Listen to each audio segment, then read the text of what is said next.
You could go ahead, Stacey, if you want to. Okay. All right. So, hey, everybody, welcome to Improve My Finance Success Group. We're super excited here with Stacey Reed and Vickie Streitmatter. Stacey's going to talk about the subject, our life insurance and COVID, and how COVID is impacting our life insurance. And I know that Vickie's probably going to continue to share with us on how we can save money during a crisis and be cautious, and some things that we need to keep at the forefront of our mind as we are on this detour. That's our word of the week. So we're on a big can you believe how the words line up? It's crazy. But we're definitely on a detour here, and just how we can stay on track and focused, and be smart, but don't panic. Get the information, know what to do, and make the best possible choices you can. So we're super excited to have Lynette be our guest tonight. Hi, Lynette. Shout out to Sign On. And since you're here, give a huge shout out to Sign On. Lynette, do you know when you guys will be able to start back your classes? Have you made any decisions yet, or? We've actually been able to continue our classes through Zoom. Oh, great. Okay, so people can still And sign up for the sign language classes, and they're just doing them on Zoom. yes, exactly. So we're deciding if we're going to keep that structure, or if we're going to move back into the classroom.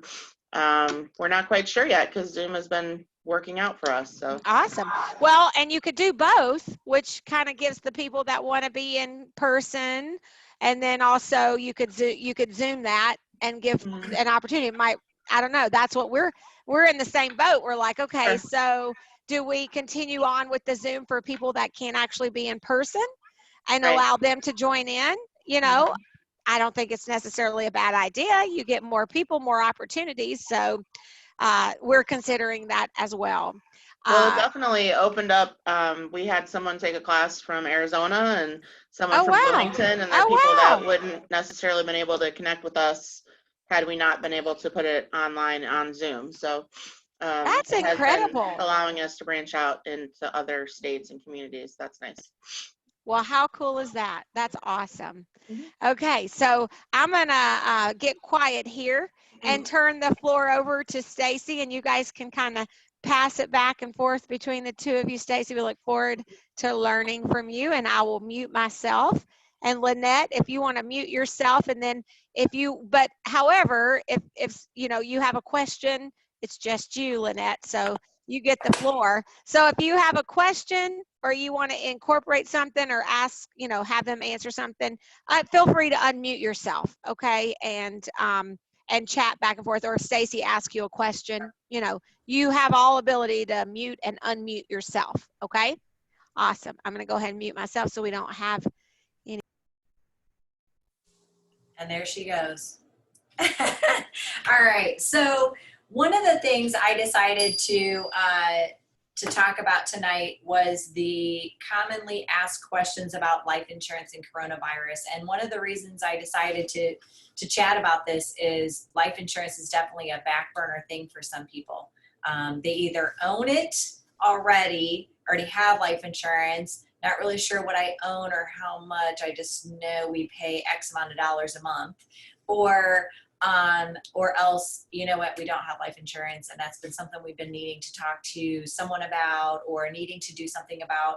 And the thing is as I started working through this time frame of the coronavirus, I was finding that there were different companies. I mean, I'm an independent agent, so I work for a lot of different companies, and I'm getting email blasts like crazy with updates through this whole process. Some of it's rate changes for different companies, but some of it's different paperwork, and then some of it is different product and different what I want to say, like amendments that they're putting out based on what they're seeing. So I thought it was important to share some of that, because there's just good information that I think, I wouldn't know if I wasn't in the business. So I think it's good information to know whether or not you're looking at life insurance or entertaining life insurance or whatnot. So one of the things is, I don't think it's any secret, women, they say 7 out of 10 women will outlive their spouses. I mean, it's 70% rate. And so with that being said, they actually outlive their spouses by 10, 15 to 20 years. So quite a long time frame as well. So just talking about the fact that women taking over a household without the life insurance on a spouse, especially if that spouse is bringing home an income and what that looks like. So that was a big thing that we talked about, or has been a big focal point as well. Did you say something? Nobody say anything? Okay, all right. So another thing is I wanted to share, life insurance is a tax issue event.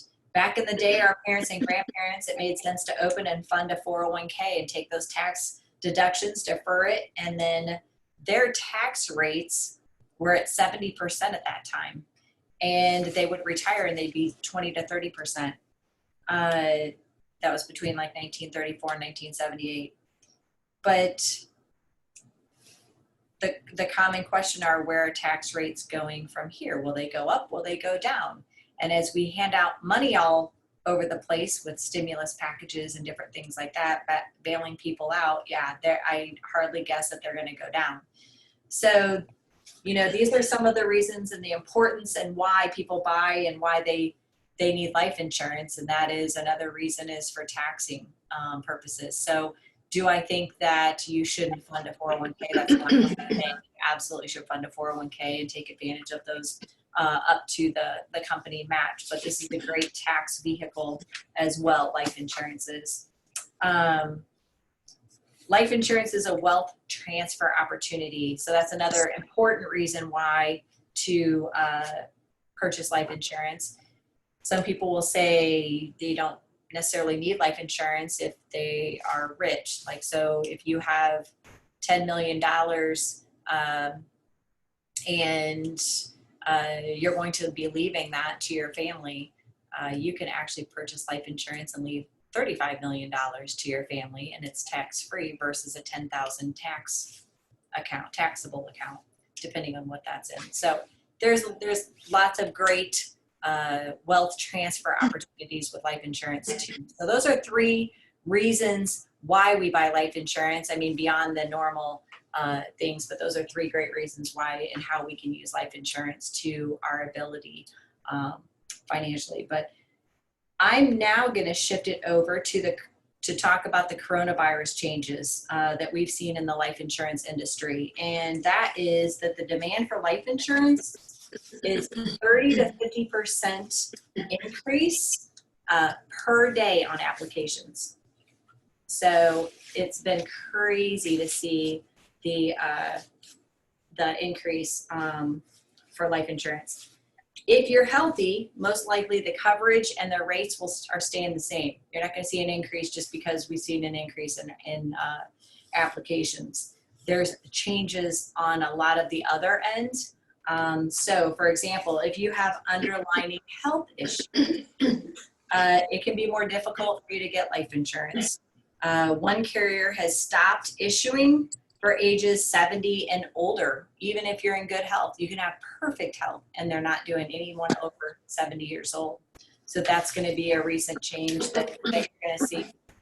Some of the term carriers stopped offering 30 plus year terms. So now the term rates, or the term that you can buy, is usually like 20 to 25 years. Most carriers, not all, most carriers have stopped doing the 30 plus year term quotes. If you've been out of the country traveling, there's going to be a waiting period for you to even apply for life insurance. Kind of a given because of the fact that there's just so much unknown. So let's see here. Yeah, you're right. Exactly, Kim. Kim says there's no such thing as free money. We will be paying all this money back for years and years. And this year, exactly right. It seems like a good idea and everybody's getting a free check now, but it's not going to last for sure. We're going to suffer from that. So if you're traveling out of the country, there's going to be a wait to apply for life insurance. One of the common questions there is what if you have had coronavirus? Can you get life insurance? If that's going to be a question, or if that's going to be a thing, if that's going to be a blocker. And it's not like you can't get it if you have had coronavirus. If you have had it, there is most likely going to be a couple of things. Some companies have said you've had to retest and be negative. So you've had to have that negative test as well.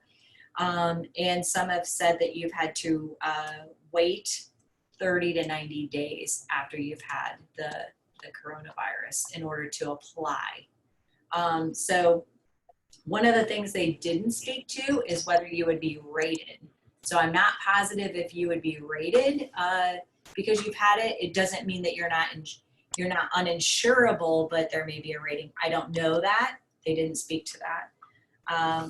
So a good quote, I like quotes, I like wordy things. So a good quote from Benjamin Franklin: a policy of life insurance is the cheapest and safest mode of making a certain provision for one's family. I like this quote. This was one for me. It's don't sell life insurance, sell what life insurance can do. And I feel like that's exactly what I probably am more about. It's not about the selling of life insurance that I enjoy or do. It's the fact of what it can do in the peace of mind that it brings and the vehicle opportunity that it gives in different scenarios. So it's not for everything and everybody, but there's a place for it. And so I like that. So a couple questions that I wrote down just as pondering questions, because I think it helps to make you think, is when you buy life insurance, what do you want it to accomplish? And I think that that's important because we can buy a lot of things, but what is the purpose for it? So what do you want it to accomplish? I like that it makes you to think why you're doing what you're doing, and making sure that it matches up to the plan. So you're not overbuying or underbuying. We're not doing something that doesn't make sense, but it answers the concern. And the other question I really like is, what would happen to your family if the income you were taking in stopped today? So those are a couple of pondering questions to help you to think about what life insurance can do and its place in your investment and your realm of financial planning. So anyway, those are some of the things that I have. I am absolutely happy to answer questions. I want to allow Vickie some time to speak as well, because her topic is just as important, if not more important, and that's having money to make sure you can eat and pay your bills during this time. So I'm going to let Vickie speak, and if there's anything that you have questions on, feel free to put it in the chat or give me a motion, and I'm happy to answer anything. Yeah, go ahead, Kim. So, those beans were the best ever. That's awesome. I'm jealous. I've not made those. That's the best beans I've ever made. My mother would be so proud. So, I want to be sure I heard you correctly. Okay. So if I leave an inheritance to my kids, let's say I'm leaving them each $100,000. Right. There's a penalty for that. There's an inheritance tax. Is that what you're saying? No. Okay. Or if I had a life insurance for $100,000 each, like, help me understand what you were saying, because it's like, so what I heard was spend your money and have a life insurance instead of leaving it. No. Okay. No. I'm saying that this can be one of the tools that you can use life insurance for is a wealth transfer vehicle. So I'll give you an example. I have a client. We probably did this 10 years ago. So she's 81 right now. So let's just say 71. And she had, through me, opened accounts for grandkids. Okay. She also had for her daughter and her son, and then like multiple grandkids. And now the grandkids are having grandkids. So like, you know what I mean? It's just getting to where there's lots of accounts. But I'm going to make figures up. Let's just say for the 2 kids and all the grandkids, she had accounts. If we added them all together, let's just say it was $100,000. That if she died, she was leaving that to them through those contracts. But all of it was taxable. Okay, all of that money was going to be taxed. Just at the interest. It's not 100% of the 100,000. It was just the interest that it had made. But still, it was in a taxable vehicle. We took the 100,000 and we bought a life insurance policy for her, on her. And now when she passes away and it goes to all of those kids, they're all listed as grandkids, they're all listed as beneficiaries. She can add them. She doesn't have to keep adding a policy. She just adds a beneficiary. She doesn't have to change the policy at all.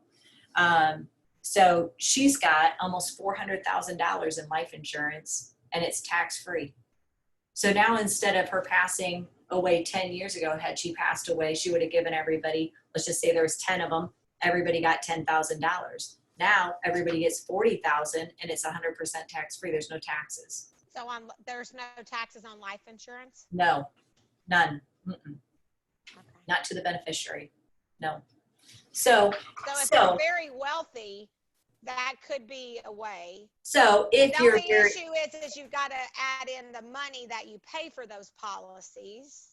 There's a cost to the policy. At the same time, when you're like tripling and quadrupling if you take 10 million and you're going to leave 35 million, even if it cost you 50,000 to do it, to in premiums along the way until you passed, you're still leaving 35 million versus 10 million. You know what I'm saying? Mm-hmm. So there's a fee, but there's also. No, I've never heard it put like that. So that's an interesting. It's a way great of looking at it. Absolutely. And it's another example of why a lot of times, if you're not an expert in finances, you probably want to have some advice. You probably want to make sure you have people that are giving you some advice, because everyone's going to be different based on their wealth, based on.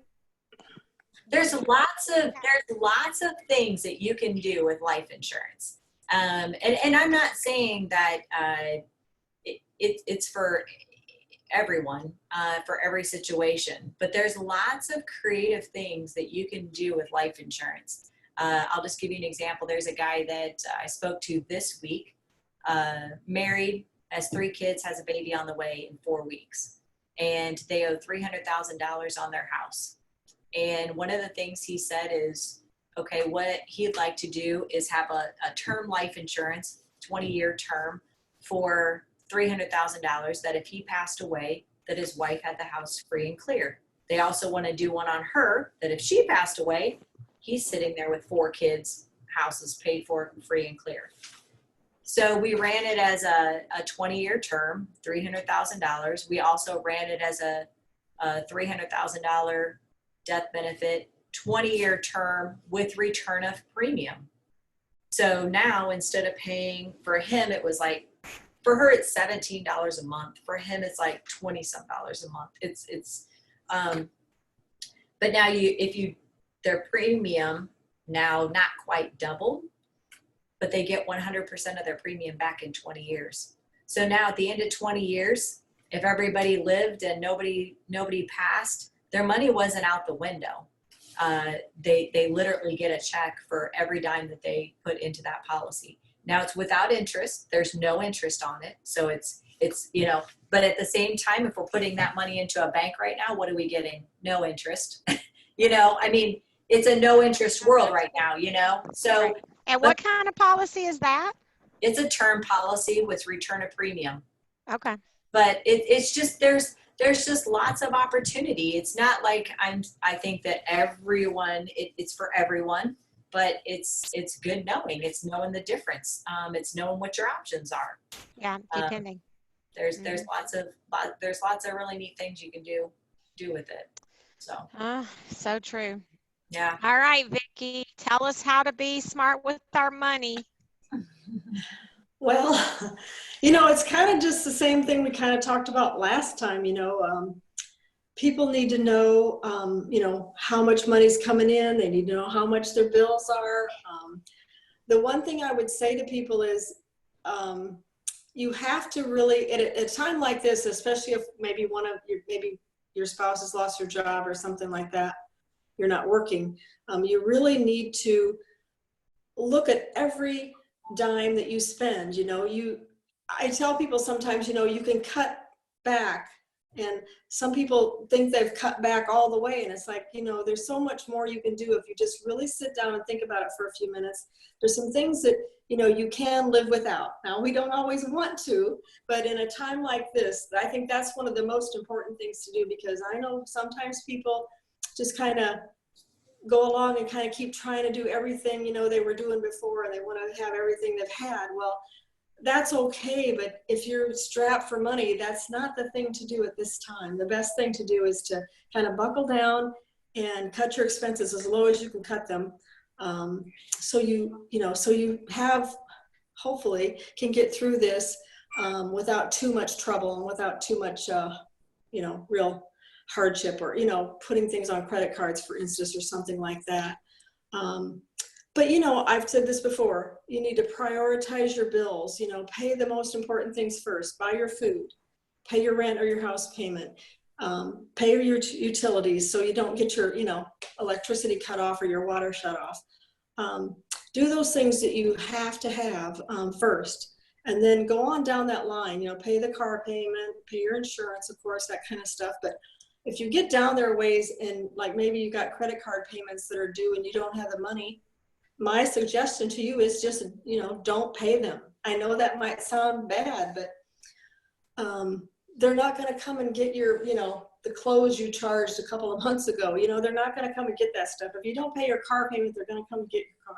So it sure will ding your credit a little bit, but that's beside the point right now. You have to really just take care of yourself as best you can. So those, I think, are the most important things. The other thing is just don't buy anything you don't have to have. And I know that our thought of what we had to have like 2 months ago to what we have to have right now are different, right? So also to really know what's coming in, keep close track of what comes in and what goes out, so you really have that down, and so you can use your money as wisely as possible. That's the most important thing too. The other thing is, maybe there's something else that you could do right now. I know there's not a lot most of us can do, but I know some people are selling some things or trying to sell some things. Look through your stuff, see if there isn't something you can sell. But just little things like that where you can try to maybe get a little extra money. I'm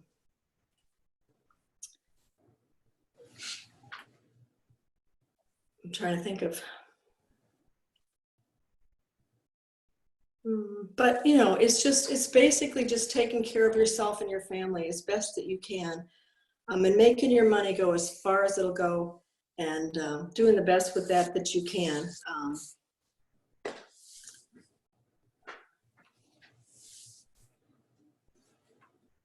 I know that is very difficult, and I feel for the people that are a single income family and maybe aren't working.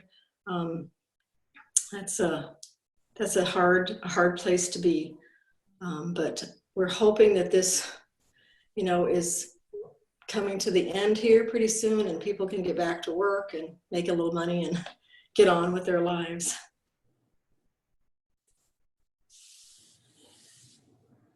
I don't know. I'm trying to think if there's anything else I could. Those things are the most important. I can't.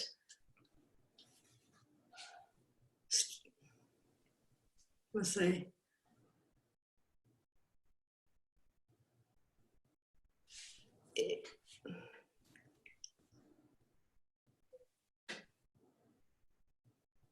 I would certainly say don't take on anything else. Don't take on any new things. Don't buy anything. I know some people that talked about going out and buying a car, and it's like, oh boy, now's not the time to do that.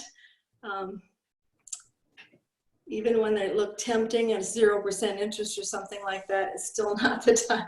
It's not the time to do that. The best thing to do is keep your household as what do you want to say, as simple and I don't know what. Don't add anything to the mix, so to speak. Just try to get through this as best you can.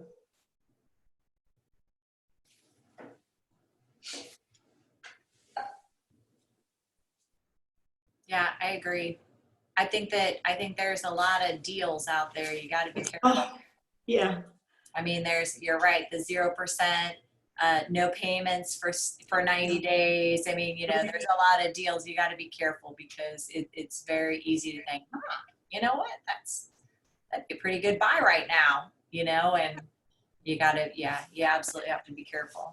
I also think that, with so many people like, on the internet and stuff, there's all kinds of those ads that just keep popping up, and it's very tempting sometimes to, just go ahead and think, oh, that sounds like a really good deal. Well, it may sound like a good deal, but in the end, it's not, because you don't, if you don't have the money, to maybe just. I think we're bored too. I think you know what? It's like, okay, I'm tired of sitting here with the same stuff for the last 8 weeks, so it's like, you know what, let's, you online shop because it's like, it's the only thing I have left to do. And then you think I'm going to splurge because you know what, I'm tired of this. And so, You're right. You know what, it's kind of an emotional spending because I deserve it. A little therapy. Or I might die of COVID, so I should just get myself some windows so I can look at them. I mean, there's lots of reasons we can play it off. That's what I keep telling myself about my windows. But for sure, it's easy to think, you know what, whatever that's like. I mean, it's, you see it on the commercials have all changed. My husband and I were joking because it was like, man, you can tell what commercials were pre-COVID and the ones that were during COVID because, it's either they're very, the message is here or the message is there, I mean, it's we're cleaning and sanitizing. We're ready for you. We have a deal, come out and see whatever. Or there's this one and everybody's hugging and kissing and together. And you're like, that wasn't happening this last 8 weeks, and the message is just as general as can be, so you can tell who's what marketing's going on. Yeah, and some of them say, we're here to take care of you. And it's like, I think that was a car commercial. It's like, I don't really think that, 7 years of car payments is taking care of me. It's like, sign your life away practically. But the other thing I would say is if you have an income and you're able to pay your bills, for right now, the only thing I think I would do, I wouldn't pay much extra on, your payments if you were trying to do that, even if you're already paying off debt. I would mostly just try to save money and keep, adding to that little emergency fund so that, you get through this first.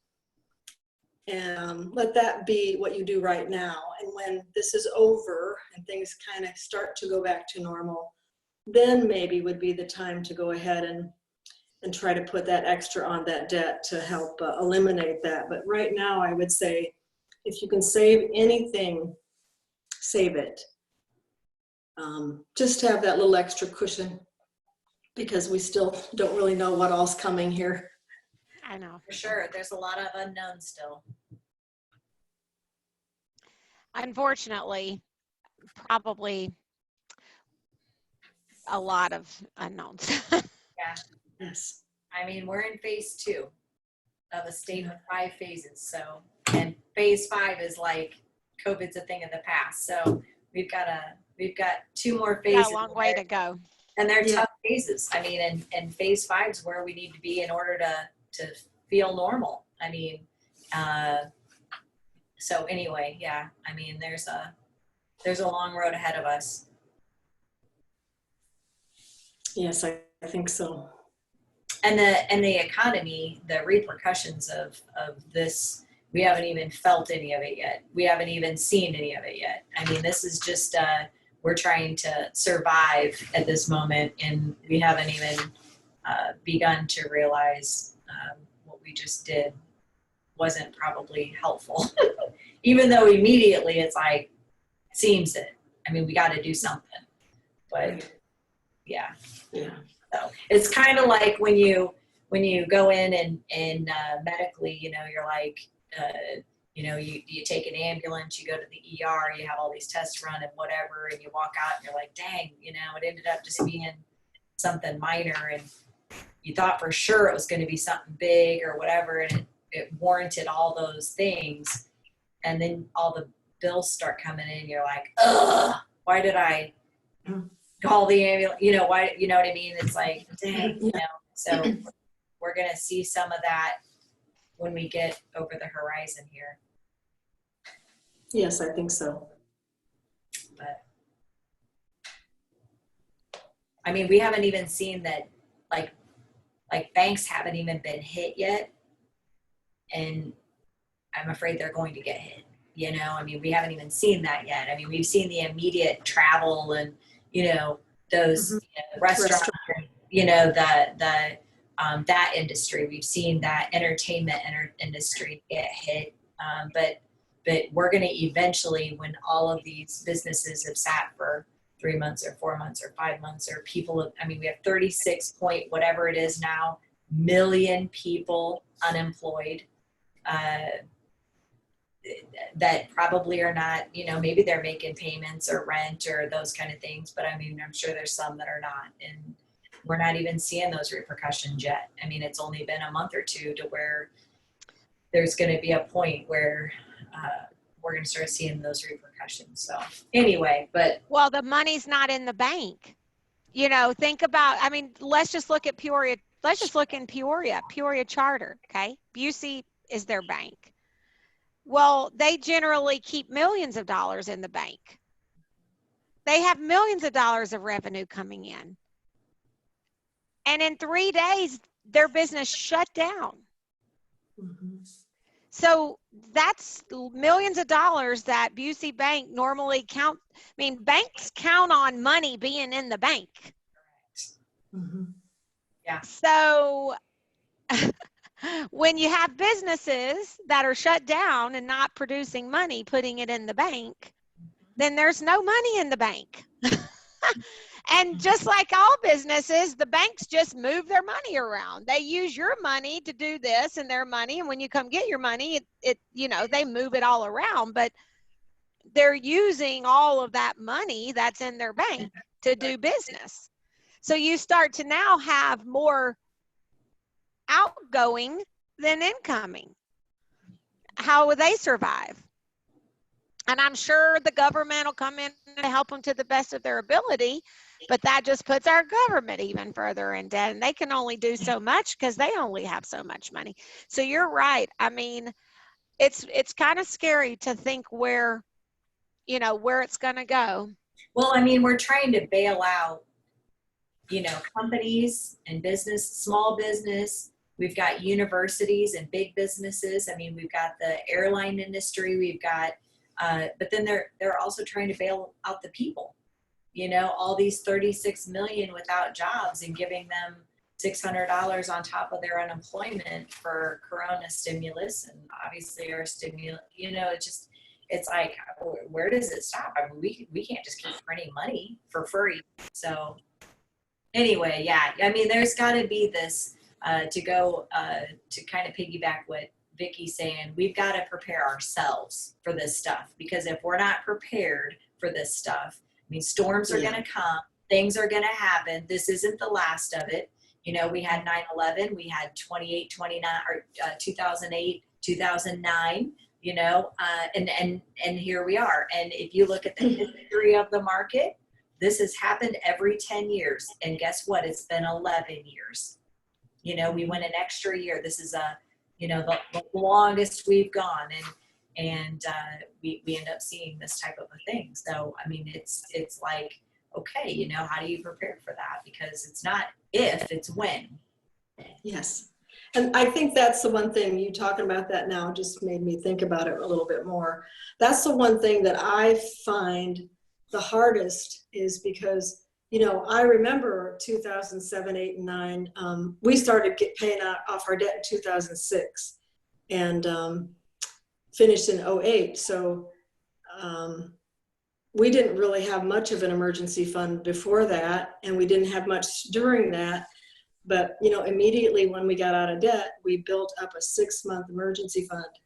And I kind of thought, with all that was happening at that time, that other people would do the same thing. And I know for a little while, I think people weren't spending as much and that kind of thing. But then, you know, just as time passes, people just, I don't know if they start to forget, or they think, oh, it'll be okay.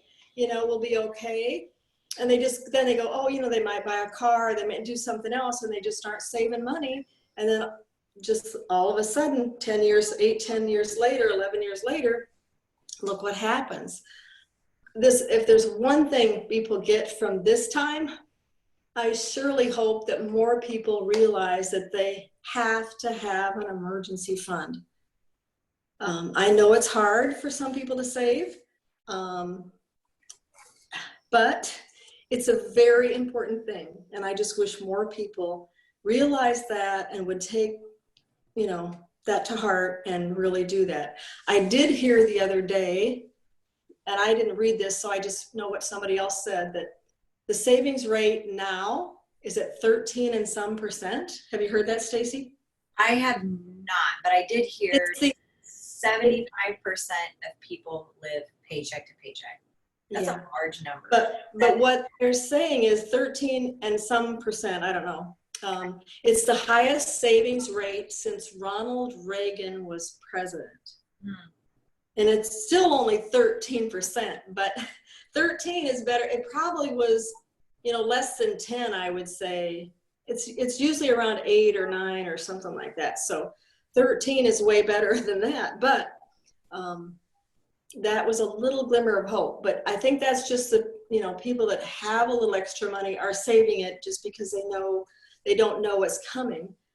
But I just hope that people get that message, and when this is over and they get back to work, that's one of the first things that they do is have an emergency fund. Because, you know, who thought anything like this was coming? I mean, I certainly didn't. I mean, I know some scientists have talked about it for a while, but it was at the back of my mind for sure, and a lot of other people's, I think.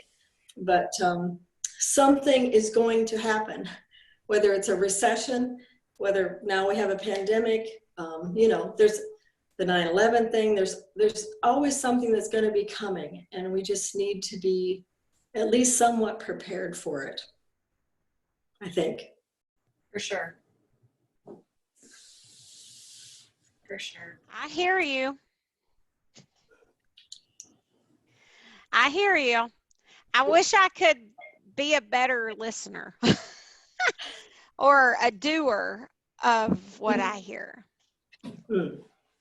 I try and I do a good job, but I feel like I'm speaking on behalf of all those people that should be here that are not.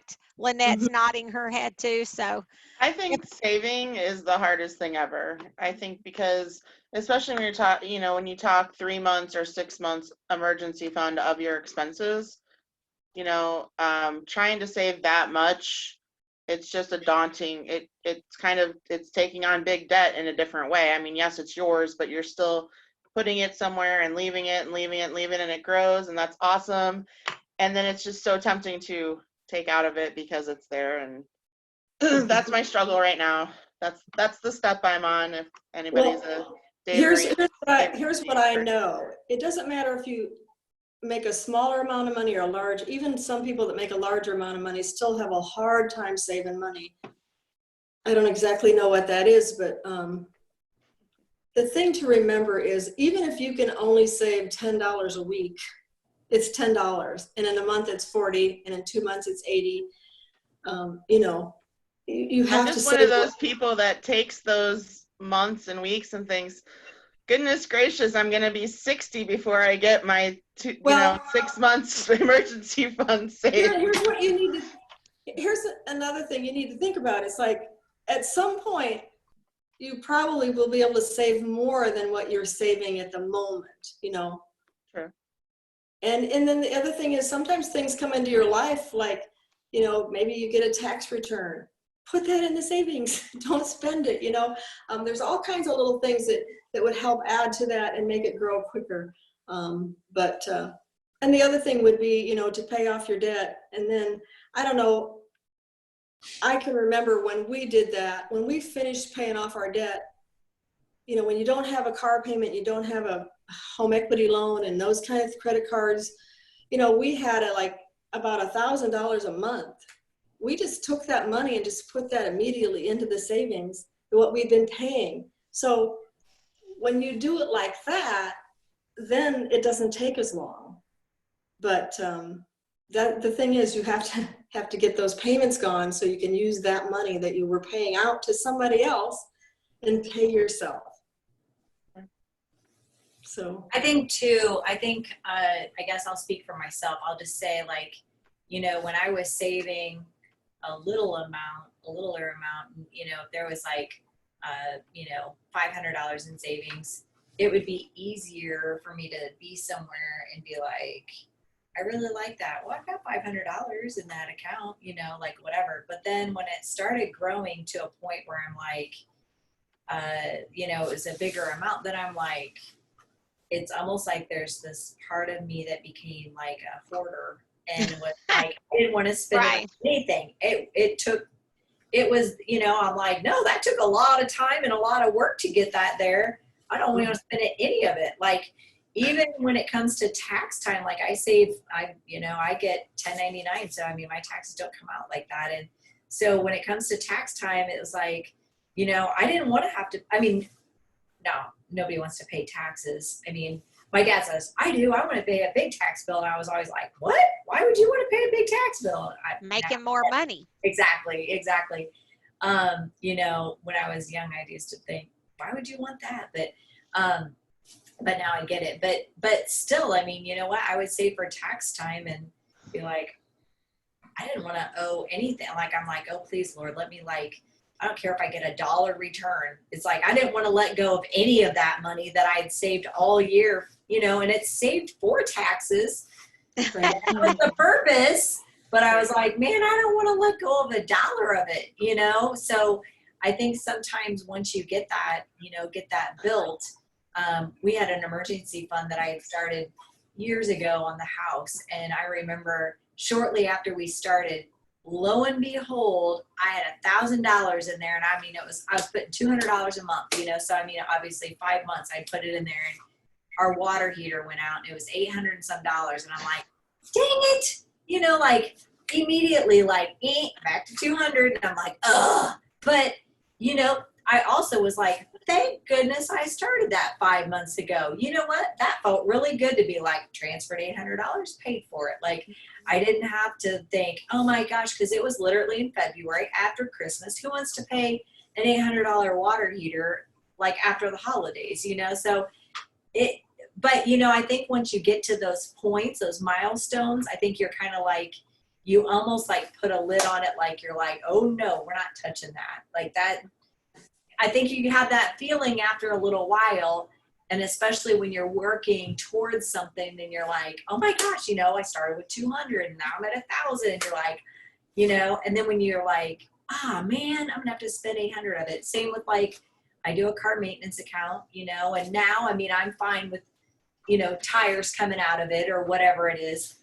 But, you know, I like, you know, the car can go in and need an oil change and rotation and this and this and this, and it might be $130. And I'm like, you know what, I'm just going to pay it. I'm not even taking it out of car maintenance because I don't want to take out of that account. Like, I don't, you know, and that's what it's there for. But I'm like, I don't want to touch it. I want it to keep growing. So I think you'll eventually, you know, I think it's when it's littler and it's easier to be like, you know, I could spend because I could just take it out of that and kind of like rob Peter to pay Paul and pay myself back. But then there comes a point where, you know, you've hit a milestone and you've worked hard and you've focused and you've done it. And then you're like, no, I don't want to go back to square one. That took a long time to get to this point. I'm not, you know, so I think you'll get to, you know, you get to those points and you're like, I don't want that to happen like that. I think the thing about savings, it's like any other habit, you know, you have to do it and you have to continue to do it on a regular basis till it gets to be a habit so that you just do it automatically. It's a bill. It's a bill. In my budget, it's a bill. To me, to put into car maintenance and emergency and whatever those things, like I literally, it's a bill. It's no different than paying my utilities. You just have to do it though, because if you, just like exercise or whatever, if you don't do it, then you don't do it. And if you get used to doing that and in the habit of doing it, the same thing is true with savings. Yeah. And absolutely. if you have to start with a small amount, start with a small amount, but you can continue to do it and you'll get better and better at it, just like anything else that you work at. I would just say it's practice. You know, it's just like losing weight. We think about losing weight and it can be daunting to think because we're focused on the number. But if we just start making the small changes that add up, then we don't have to focus on the result. We focus on the change, right? That's what we teach it. That's the whole DECIDE methodology and the behavior change. We focus on the small changes. So I would suggest, Lynette, if you for saving money, just think of one thing that you could potentially eliminate and put that money into a savings account. Just master one thing and put that money into a savings account. Maybe it's, I'm just making this up, I have no idea, but for a lot of people, it's a Starbucks coffee. Starbucks coffee. Is that true? So see, for a lot of people, so. That comes out of my fun money account. So, all right. So, you know, but there you can find one thing, just one thing that you can swap for spending and saving, and just start there. It doesn't matter if it's $5 a week, whatever, like what Vickie was saying. It's the practice. It's the practice of the behavior that when you start practicing that discipline, then you can get better and better at it. But it's that practicing. And so instead of looking at the amount that you need, that's the result. Don't focus on that. Focus on the one change that you can make that's going to start the process. That's what you focus on. So where can you stop a spending and put that to savings and start to practice that discipline? And don't focus on how much money you need. Just focus on that saving, that one thing. And when you start to recognize the success of that and you start to see yourself doing it, then success begets success. And you start to see that build up. It's just like in anything. So just figure out the one thing that you can swap for spending, for saving. Just one thing and start there. And don't think about the amount that you got to have the 6 months, because that's where we get overwhelmed. I mean, if we go, oh my Lord, I got to lose 100 pounds. Oh my gosh, then we're never going to, we're focused on that. And it seems so overwhelming that we say, forget it. I mean, that's just too much to even think about. It's the same with the debt. Yeah, set yourself a small goal, like $500. And when you get there, then maybe move it up to 1,000, but just start small and just keep building up. And the other thing I think what Kim said about picking something to maybe give up, the other thing is that after you do that a while, you might start looking for other things that you can give up, or other areas that, just don't need what you thought they did. I don't need that so much, or whatever. You'll start looking for other places that you can find money to save. Mm-hmm. And it all starts to add up together. When I do a good job, I experience that, but my temptation is my house. The temptation to spend money on my house is so big for me because it's old and it needs updating, and I want to update it. I hear you on that one too. So I'm like, I anyway. did get mine refinanced before this whole COVID thing. I did too, years, and Vickie, I got mine for 15 years instead of 30. Yay, Kim, good job. Yep, Good 15 years instead of 30 at 3.12 or something like that. That's great. That's great. Yep, so I did that. I got a few credit cards that are actually under the 1,000 mark. You're like getting there. I could pay them off, but I'm just kind of, what I've done is I just divided them out for the rest of the year. I'm like, you know what? I'm just going to, just to save the money, instead of spending it all, I'm just like, okay, so $850 divided by 7 is this much per month. I'm like, I'll send that much. If everything goes well, it'll still be paid off by December.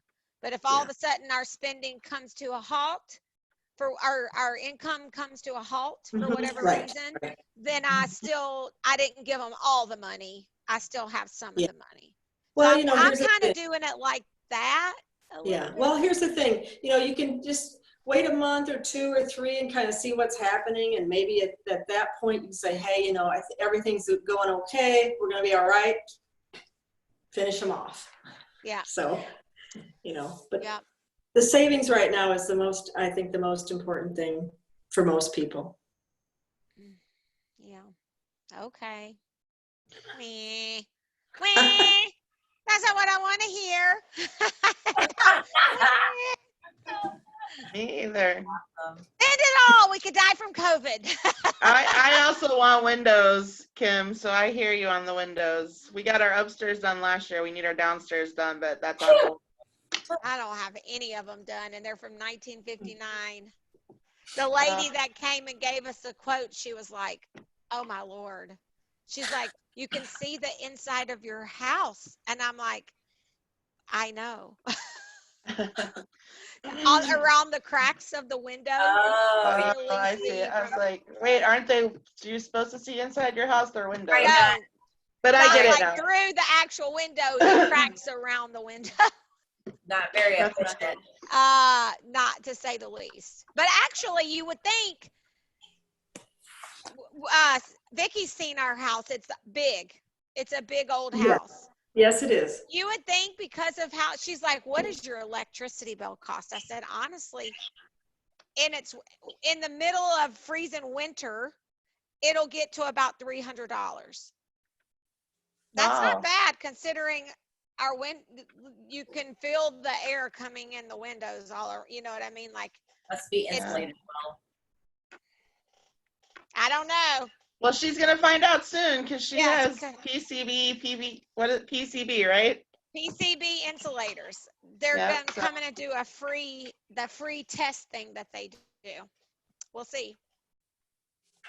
So then There's you'll know. things that you can have done that Ameren will pay for, and it doesn't require they don't check your income. There's things that they check your income. You can't qualify if you make a certain income. But there are things that they are doing that they don't check your income. They just are benefits. So I'm curious to see what those things are.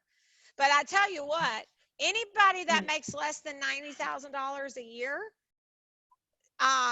and has 4 people living in a home, encourage them to have it done because Ameren literally pays for it. Sure.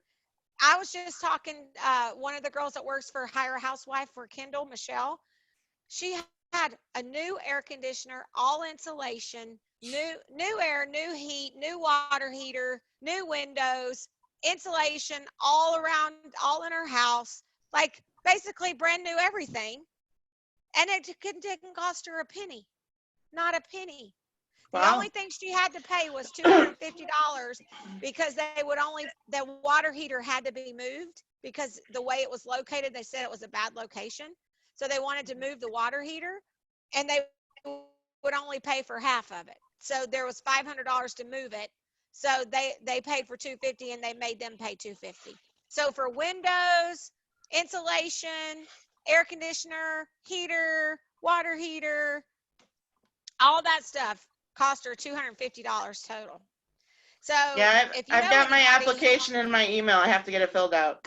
Yeah, I mean, if your household makes less than 90,000, you're going to look in good shape to get a lot of things. Probably you might get The your first windows time in my painted. life, I'll be happy for making minimal money. There are some benefits. Right? It'll be There the are first some time I actually benefits. qualify for something. Oh man. Yeah. Well, good. You know, it helps you feel like it ups your salary a little bit when you get something like that. You know, it's like, okay, you can incorporate that. It's like you made an extra $30,000 this year. And if it takes down some of my electricity, I'd be happy with Yeah. that too. Yeah. So if you know anybody, if you guys know anybody, Stacey, if you have any kids who own a home that make less than $90,000 a year, well, okay. If it's only one person in a home, it's like less than 40 or 50. I can't remember. I think it was closer to 30 if it was one person. Yeah, if it's only one person. But if it's two people, then it's 60. If it's three people, it's like 75. And if it's four people, it's 90 or less. It goes up if there's more people. So if it's a family that has 7 or 8 kids, you know, their income could be like 120. Right. So, but if you know anybody, I think it's a good opportunity for people. And they have to do it by law. They have to spend that money on there. So you might as well take advantage of it. Absolutely. And PCB Insulators they're an Ameren certified company. So they work with them to do the inspections and figure out what needs to be done. I'll tell the kids. That's great. Thanks. Yeah. Yep. All right. So I'm going to go ahead and stop the recording.